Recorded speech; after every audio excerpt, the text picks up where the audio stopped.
And she's on her way? Okay. I think in the essence of time, we're going to go ahead and get started.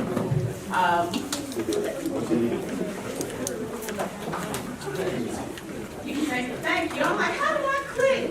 Way over there. I'm speaking right here. Does it have a clicker? Maybe this clicker works.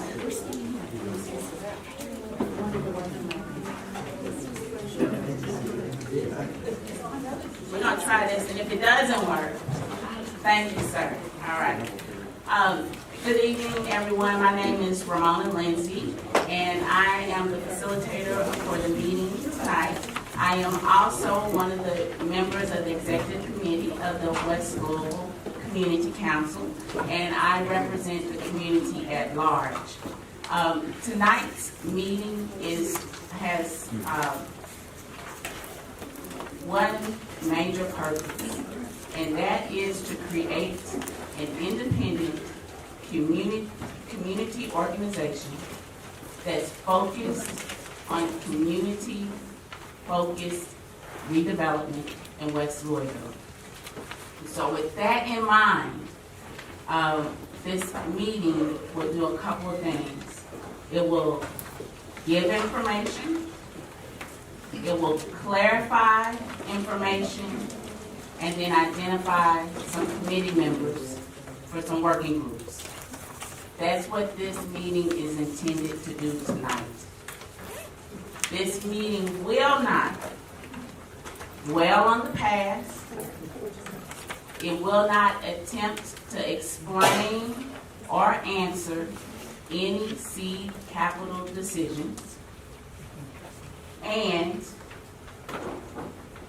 it will not discuss ideas related to the 24 acres at 30th Street. We will discuss ideas for how we move forward with the 24 acres on 30th Street on September 12th at this same time from 6 to 7:30 in this same room. So if you have ideas about how you want to see that piece of property redeveloped, we are not going to discuss those things tonight. I want to acknowledge all of our guests in the room. I want to thank you all for being here, but I also want to acknowledge the absence of Seed Capital Kentucky.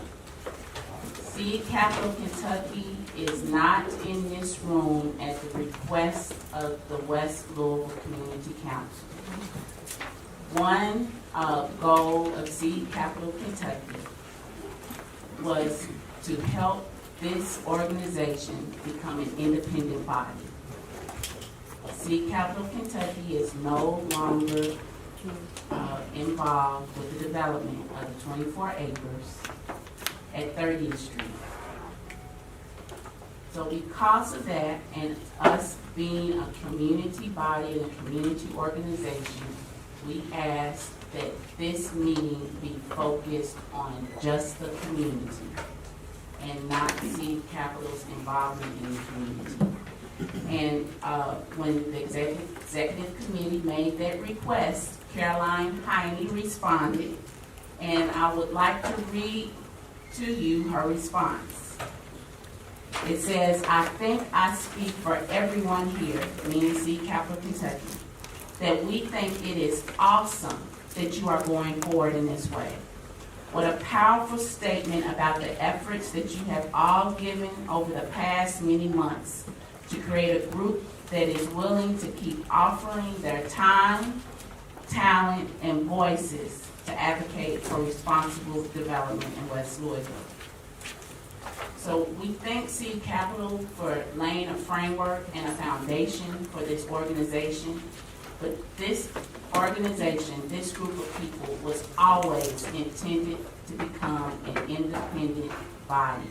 So that is what we're going to talk about becoming tonight and how we move forward with responsible development. I also want to thank Mayor Fisher for being in the room tonight. He's here as a support, and we'll talk a little bit more about those collaborations later on in the meeting. We have many of our Metro Council representatives for the West End, for West Louisville in the room, so we thank you for that. We have leaders of several nonprofit organizations who are in the room, who want to lend their support to this community body. So I thank all of you for being here. At this time, I want to introduce the executive committee. I will be facilitating the meeting, but we will all play roles in this meeting in some way, shape, or form. So first, I would like to introduce Reverend Renee Brown. He's the West Louisville at Large member. Then we have, I walked up here without my list sitting right in front of me, but here it is. All right.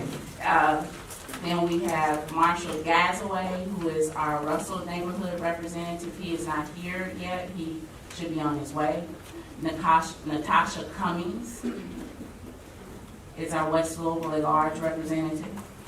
Gina Dunlap is a community at large representative. Bonnie Cole represents the Shawnee neighborhood. Again, I'm Ramona Lindsay. I'm a community at large member. Eureka Lancaster, Russell. Renee Goatley, Shawnee, back in the back.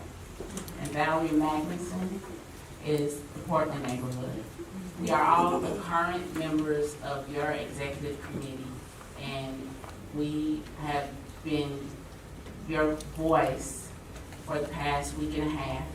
And tonight, we really need to hear from you all as how we move forward in this process. So with that, I'm going to turn it over to Reverend Renee. He's going to be our Sergeant at Arms, and he's going to talk a little bit about the flow of the meeting and some of the processes, and then we'll get into the nitty-gritty. Thank you, Ramona, and good evening to everyone. And we are so glad that you're here. And just as Ramona talked about, the executive committee is not an independent entity. We speak on behalf of the community councils. We speak on behalf of the community. One of the things that we pride ourselves on is being respectful and being mindful of who's speaking and who's talking and who's actually involved. So with that theme in mind, a couple of things that we want to focus on is the dignity and the respect and the honor that we give each one of our speakers as they're speaking. But we want to make sure, just as Ramona talked about, that we hear from you. So we want to make sure that we can call upon you when you're raising your hand. If you got questions, we have people that are in the back that will be able to take those particular questions. You turn those questions into them, and then they'll be able to be answered. So we want to make sure that we can do that.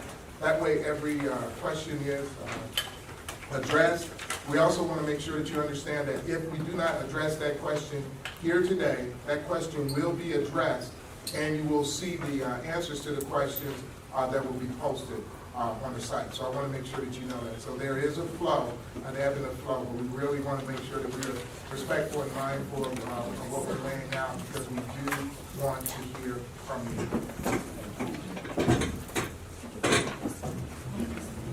And just to reiterate, your questions can be written on a note card. So if you haven't received some note cards to write your questions on, you can raise your hand and Eureka can get those note cards from you. Or get them to you. All right. Talk about we will, we not. All right. The first part of this meeting is what shaped our existence. There have been some questions about how did the community council get started? Who formed this community council? Why was it formed? The community council was convened by Seed Capital Kentucky as an advisory group as they made decisions regarding the development of the food court. Again, as I mentioned earlier, that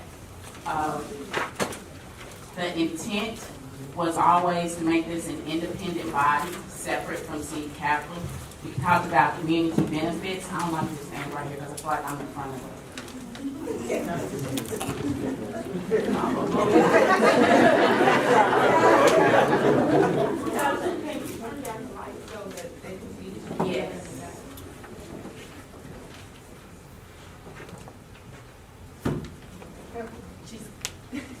somebody. You go ahead. Oh, okay. We were working on it. All right, all right. I think I'm good now, I'm not in front of you, right? Okay, all right. So, it was convened, the community council was convened about 2 years ago. And membership in, the community council was open to any community member who would come to a meeting. That's how I got involved.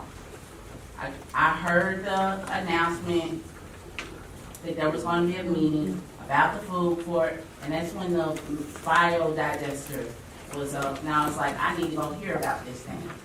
At that meeting, I heard the invitation, come back to any other meetings. So I kept attending meetings. And that's all you had to do to be able to be a part of the community council was come to a meeting.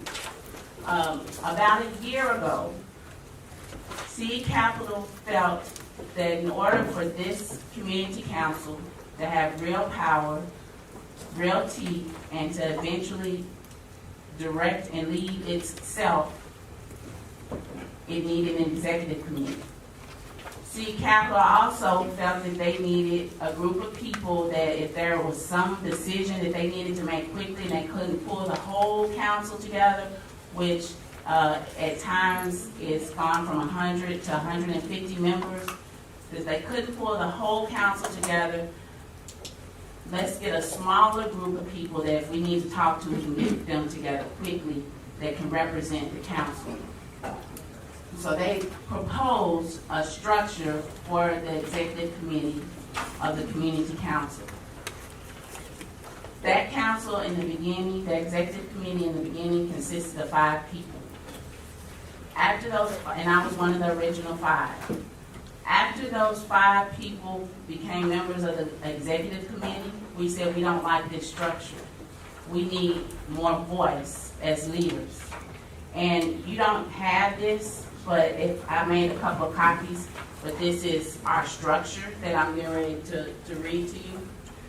Our structure currently, as the executive committee proposed and the community council at large accepted, consists of 6 neighborhood representatives, 2 from Russell, 2 from Portland, and 2 from Shawnee. There are 4 West Louisville at large representatives. In order to be a West Louisville at large representative, you live or work in West Louisville. 3 community at large members. Those are people who live anywhere in Greater Louisville. And 2 youth leaders, ages 18 to 25. We currently have 9 of those members elected. We need to elect 6 more members. One of the things that we're going to talk about later on is how we move forward to find those 6 other members from this body. Okay. Seed Capital again encouraged independent governance. So Seed Capital did not structure how we operate, how we make decisions, how we do any of those things. They said, we think it'll be good for you to have an executive committee, but we're not sure exactly what you are going to do other than consult with us. You guys have to decide what you're going to do. So that's where we were in the process of doing that when a lot of things kind of go apart. So also with Seed Capital, they only provided administrative support to the community council. They scheduled and secured our meeting locations. They published our meeting minutes on their website or either emailing them out to everyone who wrote their email on the sign-in sheets at meetings. They provided copies of documents when we made decisions and minutes and those times. They provided copies of everything that we needed. They advertised our minutes and they advised at times on agenda items. They would tell us things that they felt that everyone in the community needed to know, and they would say, what else? Is there anything else we need to talk about? And then we would add those other things to the agenda item. So that was Seed Capital's role in the community council. There is And there may be some questions about that, and if you have them, make sure you write them on those white cards, because just in a minute, we're gonna take those cards up.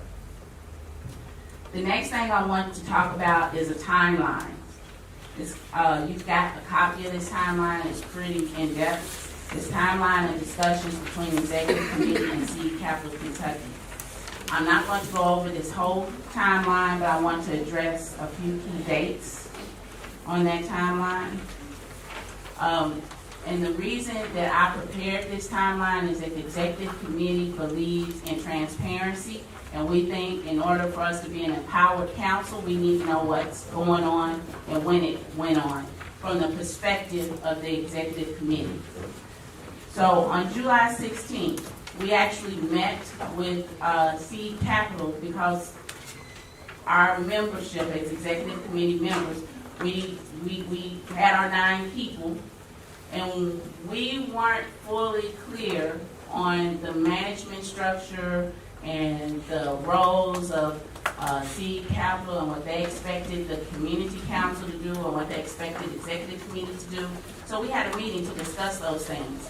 At that meeting, at the end of that meeting, we decided that we were going to meet independently on August 16th so we could come together with a structure for our management structure, for our governance as a community council, for decision-making processes as a community council, since we realized on July 16th that none of that was really in place. And in order for us to move forward, we needed that information. So Seed Capital knew that we had planned a meeting for August 16th. They contacted us on July 27th, and they wanted to know, again, what was our date for meeting. We told them later in August. Most of us, there were about 3 of us who were on vacation and unavailable. So they said there was some important information they wanted to share with us, but they understood that we weren't meeting until later in August. Then on August 15th, the day before our meeting, we got another call from Seed Capital representatives and wanted to know if Caroline Heine could come speak with us at our meeting, because we were having this meeting without them being there, because we felt we needed to discuss our own business as a council. They shared with us that Caroline had important information that she really needed to talk to us about. We invited her into the meeting. During that meeting, that was on August 16th, Caroline told us that Farms Here, which was going to lease 50% of the property and was had committed to contributing approximately $24 million in the food court development, that they had pulled out. And the reason they pulled out was because they were struggling financially themselves. That their intention was to open 17 more sites. They couldn't do that. They were putting all of their money back into their main site in Chicago, so there was really no way that they could develop in Louisville. Caroline told us at that time that their business structure could not support the project at the level that we had discussed as a community, with community benefits of jobs, public space, and all the different community benefits we had laid out together. She was like, there's no way that we can support that without this, without Farms Here being in the picture. And then she said that if we decide to move forward, if that's what you want, if we were to move forward with the Section 108 HUD loan guarantees that have been offered by the city, which she also said that they had not requested.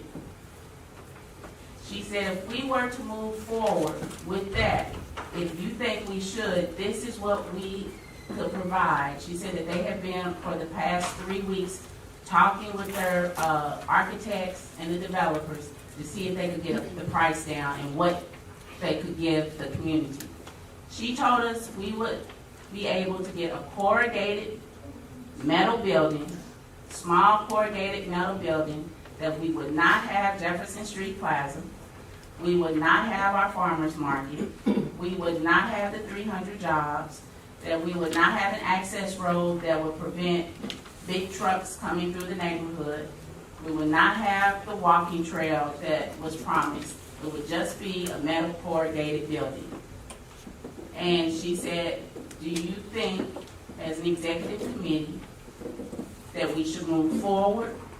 What do you think? Well, we as an executive committee said it will be worse for our community to be promised a steak and then get crumbs. We don't want that. We have worked hard to get the benefits, the jobs, and all the other community benefits that we worked on together. If that can't happen, it doesn't make sense to try to get a loan that probably won't be able to get paid back. We need to stop. But we told her that we were not stopping. We said that we had brought all the community players together and that we as a community had worked towards responsible development that was focused on community benefits, and that we as the executive committee will go back to the community council and continue to do the work that we had started, but do it with some other developer. And that we will work in partnership with the mayor's office to help put in processes to make sure that the community was at the table to help endorse development in West Louisville on publicly owned property. So that's how we got to this point where we are right now. So with that, I'm going to take questions. And so if you got a question, raise your card. And if... Any questions? No questions? If you have questions, if you want to write your name on the back of the index card, if you have a question and we can't get to answer your question, write your name on the back of the index card and then we'll email you the answer. If there are any questions that are specific to Seed Capital Kentucky, I will get those to Caroline Heine. We told her our process here tonight, and she said any questions that we could not answer, she would accept those questions, and as long as you have contact information on the back, she'll make sure those get addressed. Got any? Gina, you want to handle the question? Sure.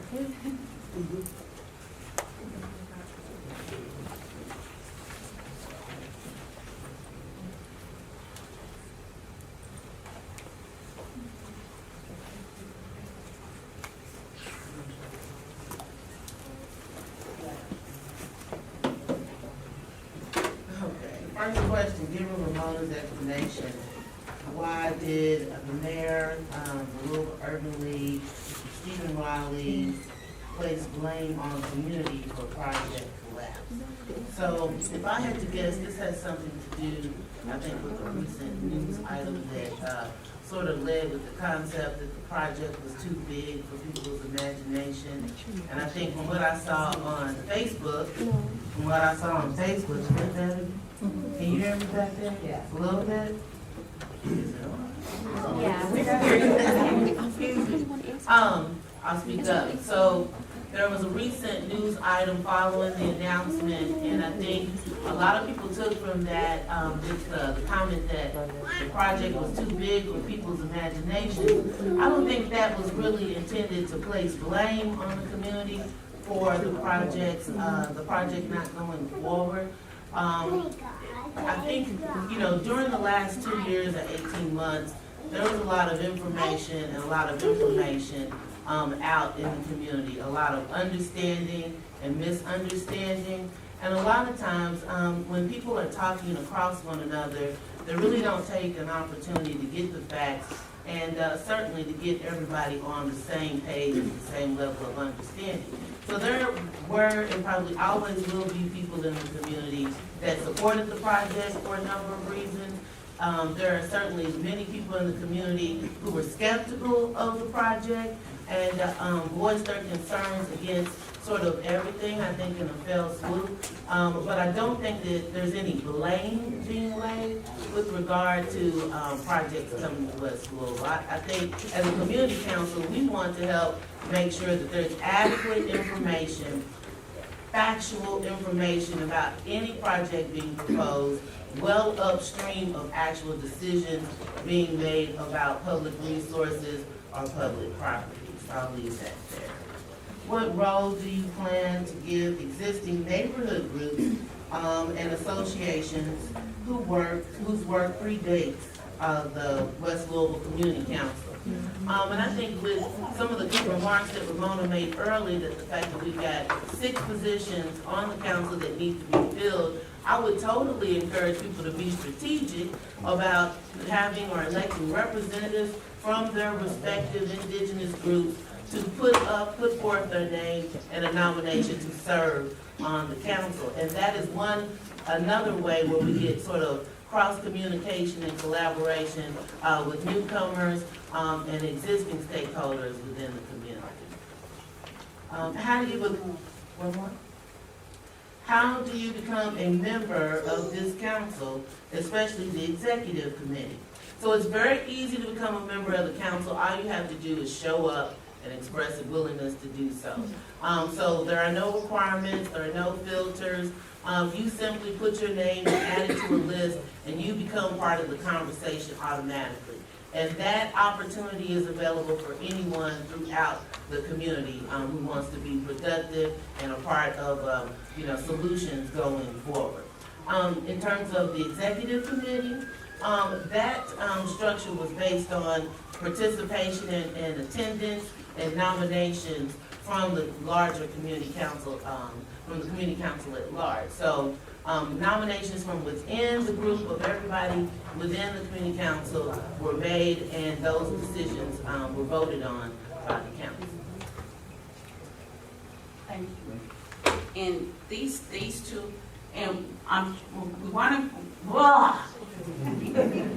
to get that one out. We're going to try to keep the questions related to the section that we are on in the meeting. And these two really go with that. It says, what are several examples of agenda items that City Capital suggested for the executive committee? They would suggest things like we need to give an update on the workforce benefits group, or we need to give an update on what's happening with the architect's plans to the community council. Can we put that on the agenda? We want to put that on the agenda. Those were the types of things they were suggesting. And how many discussions were there between the executive committee and City Capital before July 16th? The executive committee was actually elected we had our first meeting December 15th of 2015 was our first executive committee meeting. We spoke with City Capital monthly from that point on. And the community council met at one time monthly, and then we started meeting every other month at the suggestion of the executive committee that said we were having too many meetings. And then on those off months, we would do committee work. So that's where that is. All right. And we've got some other questions that we'll probably touch on in this phase. Who are we today? The executive committee sent a letter of intent to Mayor Fisher after we realized that the food court was not moving forward. And we thought it was important that Mayor Fisher knew that this community group, this community council, wanted to move forward. So in that letter, I'm going to read parts of what sections from that letter. And this letter has been sent to every member on the community council that I had emails for. It was also sent to the Courier Journal since they had written stories about the food court. We thought it was important that they knew that what we were intending as a community. I don't think that letter was ever printed. But anyway, it says, we are not deterred by the news. We see it as an opportunity. The Executive Committee of the Community Council is resolved to leading the West Louisville community council as a conscientious advocate for responsible large-scale development in West Louisville. We are committed to becoming a formalized group to continue similar discussions with any and all developers who may pursue West Louisville projects, but particularly those interested in these 24 acres on 30th Street. Be assured, the West Louisville Community Council will continue. As members of the Community Council's Executive Committee, we are committed to working with the community, private partners, and your administration to explore alternatives for responsible development, focusing on community-oriented benefits. As a first example of the commitment, we are attaching a copy of our remarks and suggestions in response to the open comment period regarding the use of Section 108 loan guarantees. So that letter was sent to Mayor Fisher on August 20th, and we received a response from him. And part of his response stated, "I was heartened to receive it," meaning our statement of intent, "over the weekend. I share your disappointment over the cancellation of the West Louisville Food Court and agree that there is now a unique opportunity to build on the Community Council's good work in promoting responsible redevelopment and future projects. I would very much like to attend your meeting on August 29th to hear from you and other neighbors about what we do next in the community's vision. I look forward to listening and learning." So Mayor Fisher is here tonight doing exactly what he said, going to do in his response, listen and learn. So we thank you, Mayor. And as of today, this was a question that, the answer to a question that was sent to me by Chanel Ham, wanting to know how Seed Capital was moving forward with any funds they had received, and how it would document those things, or document those funds. So this is a response from Caroline Heine. She said, "At this point, Seed Capital Kentucky has withdrawn or terminated any agreements for funding that were committed but not yet received. They have withdrawn all outstanding grant proposals like Art Place and HHS. They are submitting a Form 990, which is a public document that will show all the funding sources and expenses. Seed Capital is also willing to share with this community council all environmental analysis, their property management plan, or any other documents that may be helpful as we move forward.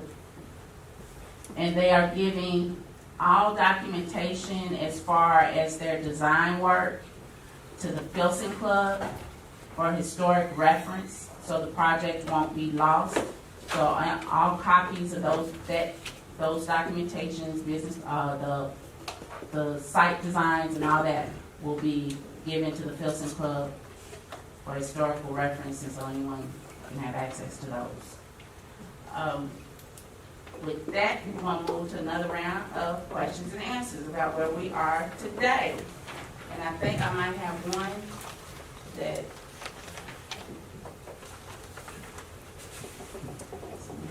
did y'all have any questions? I'm looking at these here that said, What's the date of the information you turned over to the folks? she did not give me a date. If you'll write that on an index card, I'll get that to Caroline and I can ask her about that.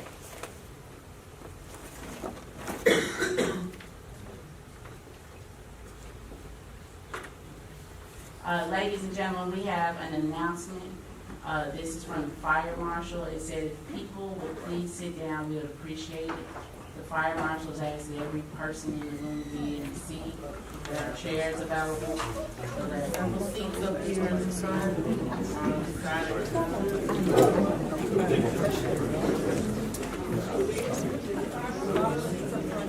Fire marshal stand. Dictate that he read. I just heard fire marshal. Okay, this one says, why do you specify large-scale development? Would small and medium-scale development fit in the scope of the West Louisville Community Council? That is a question not for us to answer as executive committee, but when we get to this next section about how we move forward, there is a committee that can answer this question. So I don't have the answer for that one because we haven't heard from the whole community. But one of the reasons that we as executive committee put that in there is because we really wanted to make sure that when we're talking about large amounts of investment, that we are definitely at the table. So that's one reason why we put that in there, but it does not have to stay that way. And remember, these letters we wrote within 2 to 3 days of being told that a project we had worked on for 2 years was ended. So we were kind of thinking quickly. Okay.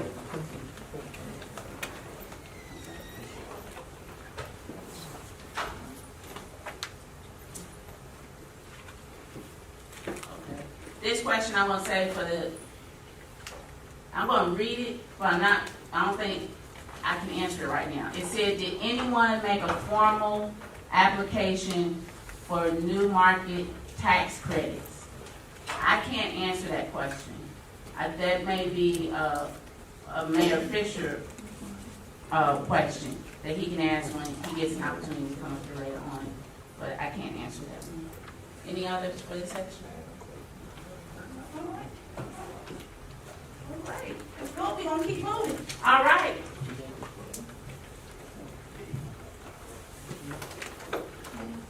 How do we move forward? All right. We think, as an executive committee, that it is vital that this body be independent and self-governing. We understand that this community council has never had a meeting as large as this one. We know that. We also know that no matter how hard we tried to ask for participation from other neighborhoods and other organizations, that our meetings were always lightly attended. This is a time for this council to become as strong and as powerful as all of our collective skills, talents, and intellectual capital can make it. So we do not intend for this council to be limited to a small group of neighborhoods in West Louisville. We intend for this council to be open to anyone who has concern for West Louisville, because there are people outside of our community, outside of West Louisville, who care for West Louisville. And so, if we're going to be the compassionate city that we hear so much about, we have to show that through how we come together to work on issues that are of major concern for West Louisville specifically and Louisville at large. All right, so in order for us to do that, we don't have all the answers. These 9 people up here do not have all the answers. And there's no way that we can give them to you tonight. There's no way that we can present them to the city tonight. So we are proposing that we form 3 working committees. And those 3 working committees are basically based on the framework that we developed with Seed Capital when we were looking at workforce benefits for the community and other community benefits. We had councils of people who were pulling their brains together, pulling their energies to come up with solutions and proposals that we could push forward. So we're looking for people, bodies, brains, minds to come to the table who may have never felt like they've been invited to the table before. This is your opportunity to sit at the table. This is your opportunity to put something in writing that we can present to the city. So there will, after tonight, there should never be a reason for anyone to say, we didn't know that. What you mean? Y'all really wanted that? How are we supposed to know? After tonight, there should never be a reason for that, because we have the mayor sitting in this room right now, but more importantly, we have all of us sitting in this room. And all of us, plus those people that we're going to go out and bring to the table and tell more about this, once we do that, we will be a strong community body that will become a model for the nation about how we redevelop vacant and underutilized properties with the community at mind. So the first committee that we're looking for is a governance structure committee. The governance structure committee will be responsible for determining how we form a legal entity, determining our management structure, and looking at, well, it's not working now. Okay, I had this for you to look at, but, and a decision-making process, how we as a community council make decisions. These are general descriptions. They can be changed or revised by the committee once the committee starts working. There have been, we as executive committee members, we have agreed to co-chair these different committees. And the co-chairs for this first committee will be Reverend Renee and Eureka Lancaster. So that's the first committee we're looking at. The second committee that we need bodies for.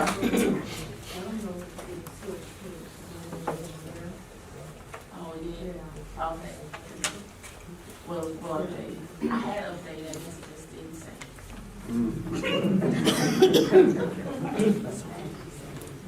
All right, the next one is the redevelopment process.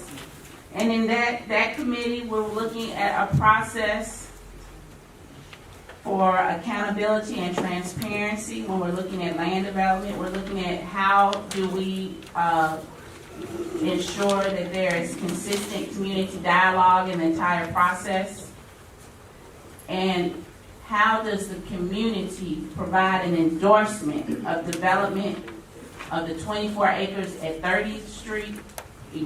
That's our first goal, but in general, after that, because there's more vacant land and underused property in West Louisville than that 24 acres, but also how do we use that same process for other developments? Again, we don't have the answers to these questions. These are things that the committees will work on in their work groups. We believe that as residents and taxpayers of Louisville Metro government, that the land that's in West Louisville is our land.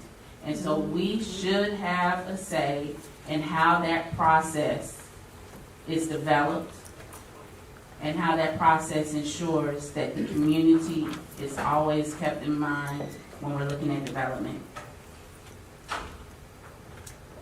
And the co-chairs of that committee are Vernay Goatley, Marshall Gazaway, and Valerie Magnuson.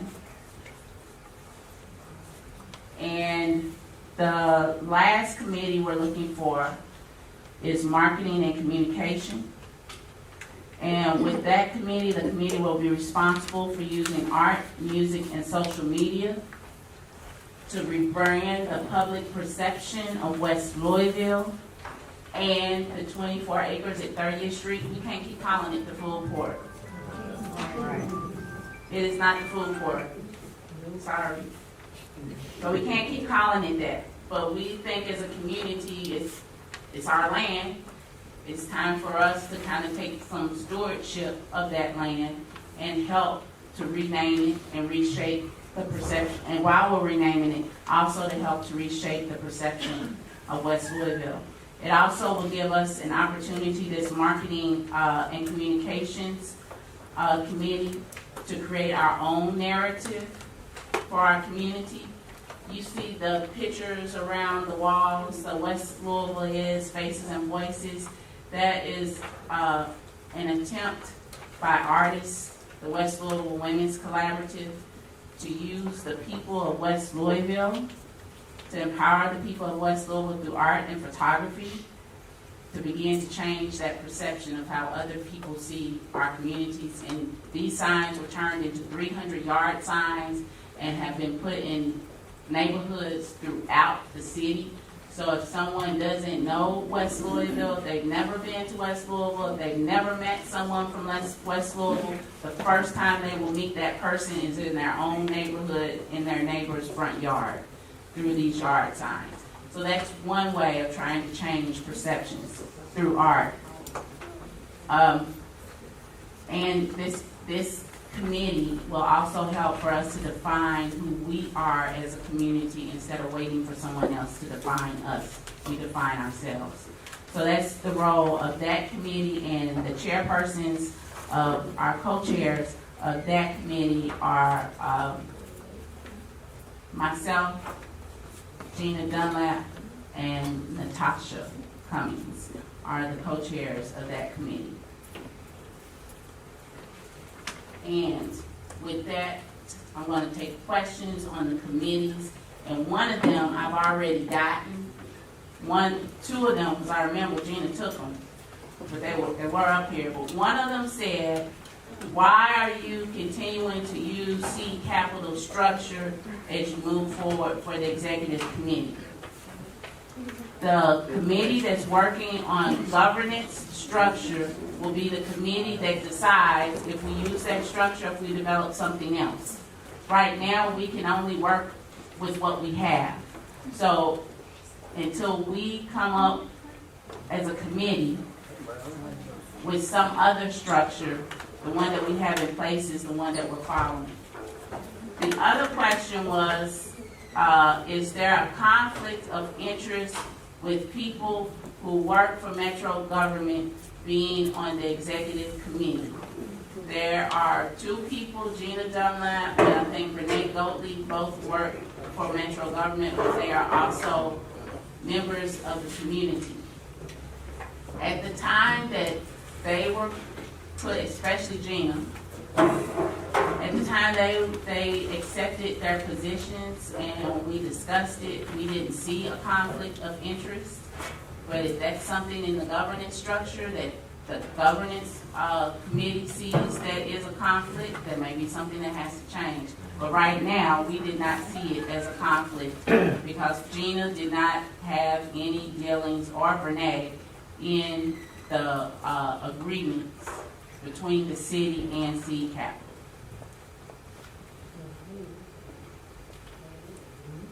Time is 6:53. Thank you. Will the community council serve in a capacity that allows it to take on projects, or will it remain intent being advisory or to review? That's up to the governance structure committee to determine. Is this group the primary group that Metro government will listen to when it comes to development in West Louisville? I hope so, but I'm not sure, and after I finish these questions, we'll let Mayor Fisher talk about what he's heard and as he's been sitting here. Why is there only members on the redevelopment committee from Shawnee, Russell, and Portland neighborhoods? There are only 9 executive committee members, and there's not enough people from every community to be co-chairs. But once you become a committee member, they won't be the only ones in that committee. Yes, ma'am. Yes, ma'am. Because you supposed to have questions too. Hi, my name is Bonnie Cole, and I started off with the C Capital program. They came to our neighborhood, and at the point, the only person I talked to was Portland, and then they came to the Shawnee neighborhoods to talk with us. We extended invitations to other neighborhood associations, other organizations within Louisville and Jefferson County. Because you only have several from Shawnee neighborhood, because we was willing to work there, and that's the reason This is it. The invitation was extended, but we never got anyone from the other organization, other areas to come and work with us. Yeah, you can do it now. This one I'm gonna keep. Right.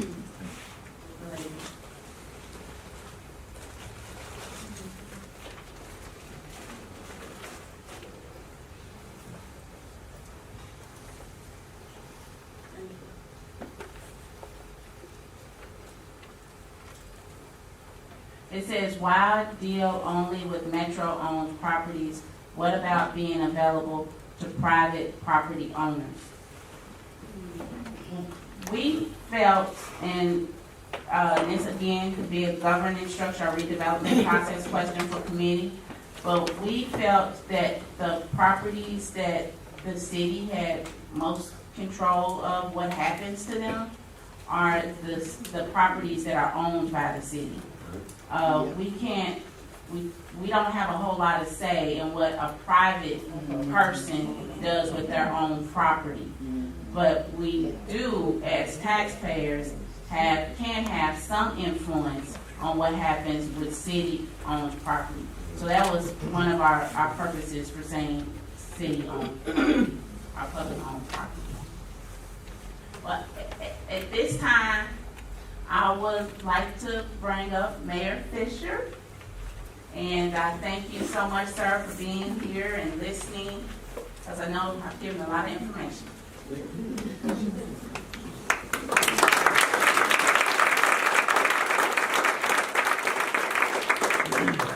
Thanks to Ramona, great leadership by you and the entire team. Thanks everybody for coming out tonight. City Reynolds, thank you for hosting us here. Urban League, we always appreciate your good work for the community. So, yeah, this is an exciting new day for I think for Louisville and West Louisville as we look forward here on what potential we have for the community. It is really unusual to have 24 acres of contiguous property available for development anywhere in the city, much less a site that's really in the heart of our city or close to downtown as well.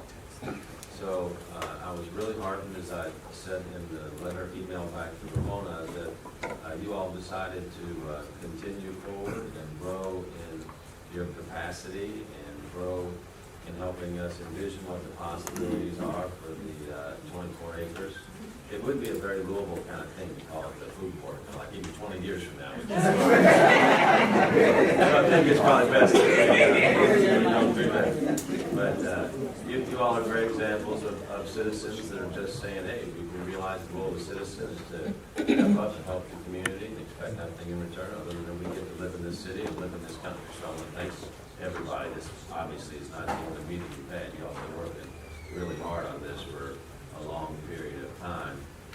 Like you all, I was disappointed when the food court was canceled, but to be clear, it was canceled for one reason. First off, Stephen and Carolyn, Sea Capital Kentucky were nonprofit developers. They're well documented. Stephen put a lot of his own money into this, over $2 million. We've never had anybody in the community do anything like that. And the origins of this are, when I was elected mayor, Stephen approached me and said, is there a project that I can take on for the community? And so first off, we appreciate that very much when somebody calls me. One of the things that I ran on for mayor was expanding the local food economy. He had the interest in food and farming, so he decided that he would go back and think about a project like that. Now that conversation was born, this idea of the food court. We didn't know where it would go or where it should go. About the same time, the city purchased the property at the 24 acres from the State Highway Commission when it became available, because we wanted a large piece of property that economic development activity could take place on, and specifically in West Louisville. Louisville Forward then started marketing that piece of property along with Riverport, which is, of course, off Dixie Highway down the river. We had one person that was interested in the property, but it was a very industrial use of the property, and we didn't feel like that was the appropriate use for the neighborhood. The recession was we were still feeling the lingering effects of the recession, so there hasn't been a lot of demand for the property. When Stephen came back with the idea of food court, kind of this dramatic scale, obviously you all kind of saw in that the same thing that I saw in it. It was an opportunity to not only create jobs, but also green the neighborhood and be part of a fantastic neighborhood transformation is what we thought. And most of the community, frankly, the vast majority of the community agreed with that vision. It was a big project, involved a lot of people. And in retrospect, maybe it was too big. But look, nobody should ever be critical of thinking big and trying to shoot for the stars. And the worst thing is, obviously, when you don't succeed at something, what's bad is when you don't get back up and dust yourself off and say, we're gonna get back after this again. And that's what I see in the good work that you guys are proposing here. So, thank you again for that. And just a little bit of history on that. Somebody asked about New Markets tax credits. I believe Seed Capital of Kentucky would have been the one to apply for the New Markets tax credit. And sure, they did that at some point. I believe that was going to be part of the whole capital structure of the project, as potentially the HUD 108 loan was. A little background on HUD 108 loans. The HUD 108 loan, HUD approves that for a specific purpose. So in this case, if everything else came to a successful finale, it would have been the food court. So there's been some misunderstanding that was a pot of $7 million out there that people could just kind of apply for and use. That's not the way HUD puts the parameters around these type of things. HUD is Housing and Urban Development Department. They have very specific requirements on how federal money is either used or lent. And of course, other folks thought this was a grant as opposed to a loan. So a loan, as we all know, needs to be paid back. Why people use HUD 108 loans when they're available is they typically have, about 2/3 of the standard market rate interest rate. So it's a little bit cheaper debt, but it has to be paid back. If it cannot be paid back, the city's CDBG money, Community Development Block Grant money, it starts getting to be taken away to pay back the HUD loan. So it's a risky proposition for a city to do unless the city feels like there's a very clear repayment method and potentially collateral to repay this loan. When the anchor tenant pulled out of the deal, and that happened at about the exact same time as we had to put forth the public comment period for the HUD 108 loan, when the anchor tenant pulled out, that really ended the discussion in terms of the ability to pay back the loan on the food court. So we as a city would not go forward with that, nor did Seed Capital of Kentucky recommend going forward, nor did the executive committee going forward, because the loan couldn't be paid back. So it'd be kind of like saying, we've got plans for a house, we're going to build a house, we're going to get a loan for the house, but you just lost your job. In other words, the income is going to pay off the loan. Well, a responsible person would say, we're going to have to wait on this.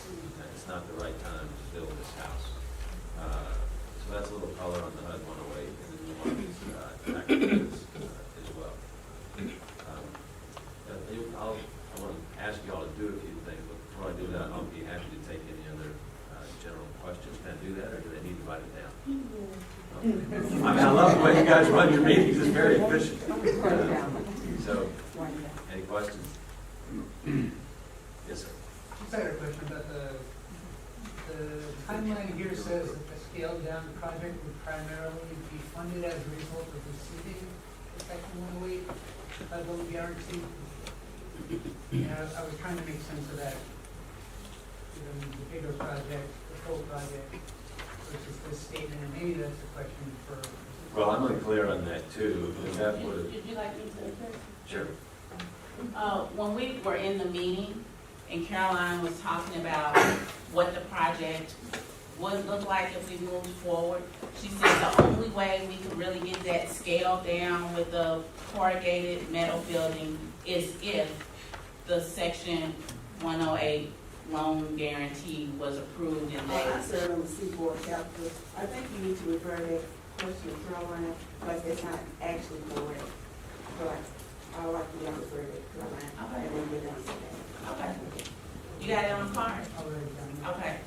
But just from my understanding, and I There was thank other you. funding that they was working on, but I like the Caroline.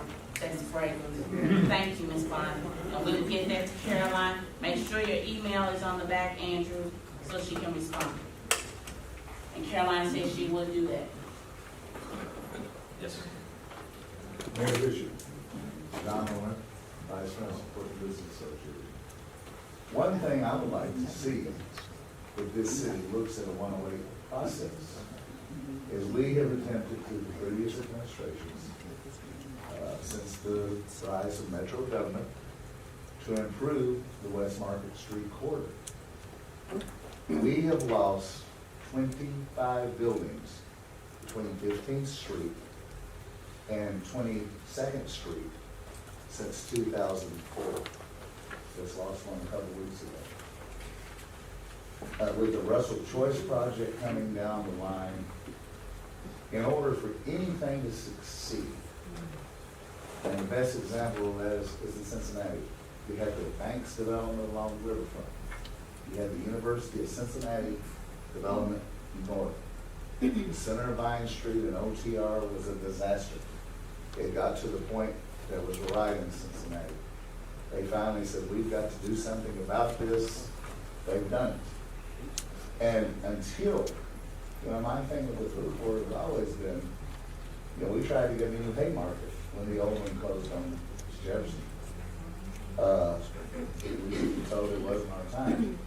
Quite frankly, unless we address the Market Street corridor from 15th Street to 30th Street and look at where we have whole blocks of vacant lots, 1716 to 1718 comes in mind, and address infill, address reuse, and maybe historic tax credits available in those areas. We have got to have a bigger project to incorporate in with the 24 P Lorillard acres to securely guarantee anything to happen in that part of West Louisville. That's the only comment I'd like to hear your response. And I do have an announcement I'll make later. A group of us are going up north to Cincy. And she'll tell me when I can do that. But I would like a response. And what are we going to do to address the current abandonment of the corridor from 15th to 22nd? It's just like a war zone. And that obviously is one of the great historic corridors of the city. So one of the folks from my team can correct me if I'm wrong here, but the visioning process that we're going through with HUD right now will be addressing issues like that. Is that correct? Who wants to speak? Teresa? Sure. Are you the And I first might person? tag team with Tim.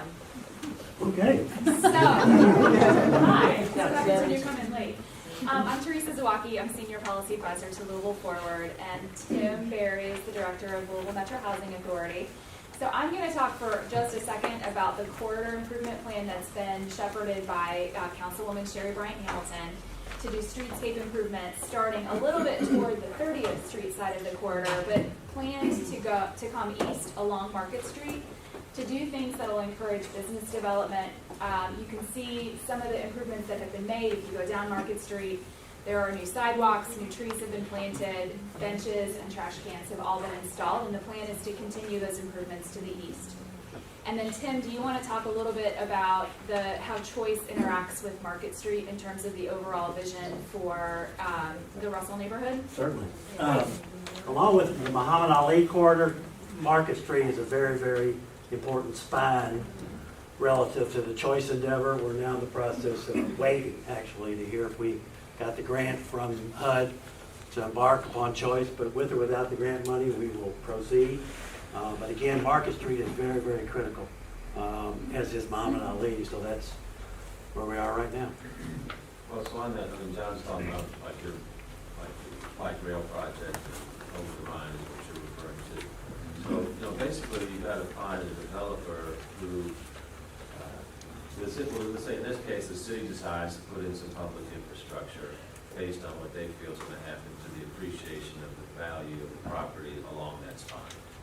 And so it's usually done in conjunction with what's on that spine and/or developers. It says they will locate and/or develop on that. And the way these things are normally paid for is, as the property value increases, you get more property taxes back for the city, and that pays for the annual debt service on a project like that. I don't know that we haven't looked at the numbers on that on Market Street in general, I doubt, because we haven't really looked at that anywhere in the city. You know, we're focusing on bus rapid transit because it's a much lower cost than a fixed rail solution. But some developers like the fixed rail solution because when it's fixed, they say it's not gonna go away. So they put up then some development around that. So it's a project that's worth looking at. I agree with you. And certain parts of Market Street have waited a long, long way. So you make a good point. Mr. Mayor, it's funny you bring up what's going on in Cincinnati and over the Rhine. The secret to over the Rhine is 3CDC, which is the Cincinnati Development Group that started. And the big push behind 3CDC, for those that don't know, I'll say about sorry, is a lot of corporate money, specifically Procter & Gamble stepping up and putting quite a bit of money behind that to redevelop over the Rhine. A lot of times you need those very large community partners to sort of step up and say, we'll be the first ones to go in. We're actually working with U of L right now to move their Fine Arts Department and Anthropology Department down to Portland. That's going to be a really great project down there. I'm just wondering, Mr. Mayor, what's the kind of been the feedback from the corporate community here in Louisville as to maybe helping to fund a 3CDC-like program here? Thank you. Yeah. Mary Ellen, I'll give that to you. You're more. Good evening, I'm Mary Ellen Witterwald, the Chief of Louisville Forward, the city's economic and community development organization. So community development corporations, CDCs, are an essential part of the toolbox that you need for community redevelopment. A lot of other cities have these. We don't have that many. We have some wonderful faith-based CDCs that developed several years ago that do important work around housing. But we don't have a lot or really any significant CDC in this community like the 3CDC model that Justin referenced. And so it was looking at that toolbox and saying, hey, we're missing the hammer, we're missing the saw, we're missing the big implement to make change, that the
matter how in Park Duval or Liberty Green, what it looks like. Now, those are old Hope 6 projects. The new thing they call is Choice Neighborhood. It's a broader approach to neighborhood planning, retail, community institutions. So the reason why we've been awarded these federal dollars is because we made a case to them that the Russell neighborhood needs some assistance in redevelopment. So as I've said, it's about $2.5 million between federal and city money. You should be proud of your tax dollars in use on the federal level. HUD is very stringent on how these monies are used, and if you're not using them that way, you got a problem. We got a problem. So a part of that are these site visits where they come in place to see what's going on. Are you doing what you said you were doing? And a big part of that is the whole community listening that a lot of y'all have been participating in this project now going back, what, Sherry, 18 to 24 months or so. So this will be their latest visit where they're coming in, and then they're going to report back to headquarters on the progress that we've made to create or attract new development. What's our process we're using for the 24 acres? That's one of the things. I'll be going back and reporting on 20 things, but that would be one of them as well. When I'm in Washington, I will visit HUD, and I will give them the status of the 24 acres as well. And frankly, what HUD must see community participation in their projects. So we started from the Russell neighborhood planning process, what you guys are doing, and they see that all as signals of a strong, engaged, and involved community, because they want that, because these are difficult projects. But as we get through them, it all works out. The two other things I'd like for you all to help us on is how do we rebrand the site and possibly develop some new artwork for the billboard as well. So if you all would think about that and work with us on that. And then work with us to develop a community visioning process to invite the whole community in that will allow us to understand the broad community's priorities for the development of this site. So we just kicked off a process like this for community feedback on the Urban Government Center at 810 Barrett. So we have a process. If you haven't seen, we'd be happy to share that with you all as well. So the city and this council can work together to do this and start later this fall. So those are just a couple of things that we'll communicate accordingly with you all on that. And just thank you for your great partnership and flexibility and resilience. All right.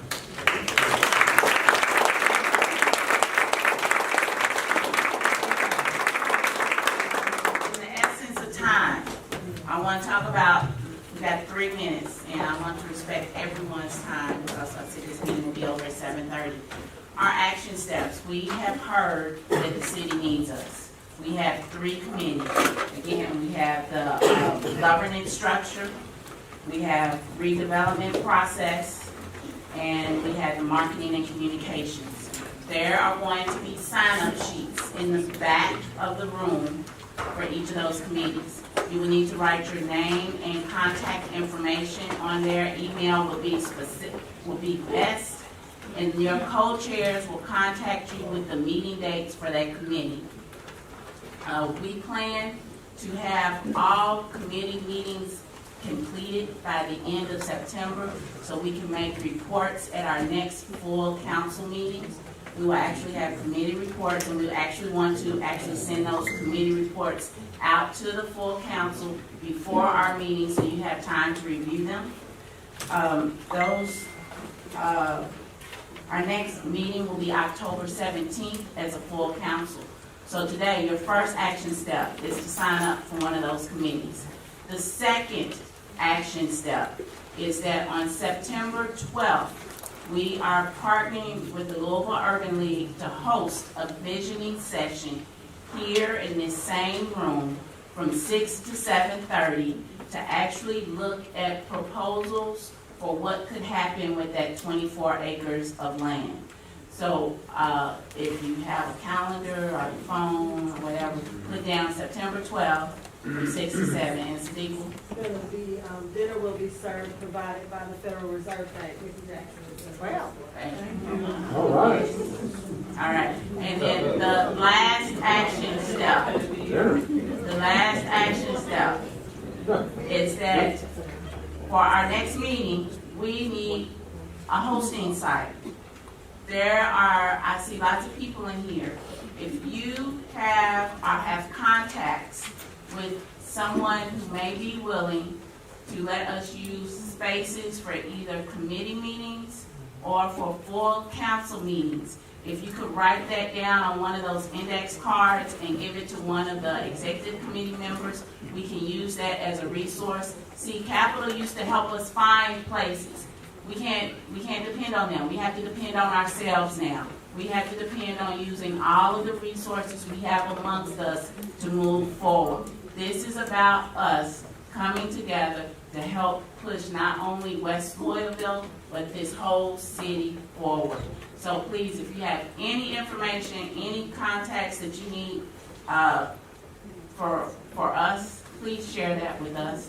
And finally, email address that we're using right now until we get our own is WLWC4art@gmail.com. That's the West Louisville Women's Collaborative. They have volunteered the use of their email and their P.O. box until this council gets their own.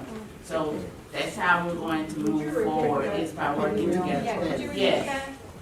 I think I put it on. It's WLWC4art@gmail.com. WLWC4art@gmail.com.